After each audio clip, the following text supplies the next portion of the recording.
Салт дәстүр ұлттық тәрбиенің негізі. Ақтауда осындай атаумен рухани іс-шара өтті. Шараның мақсаты қазақтың әдет ғұрпы мен салт дәстүрлерін дәріптеп, дініміздің қастерлі құндылықтарын насихаттау. Жиында асыл аналар әжелер мектебінің өкілдері мен қыз-келіншектер бас қосты.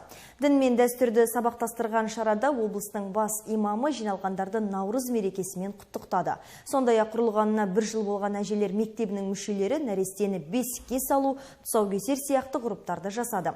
Сол арқылы жастарға байырғы салт дәстүрдің бүгінімен байланысын түсіндіріп, әдет ғұрыпты қадірлеуге шақырды.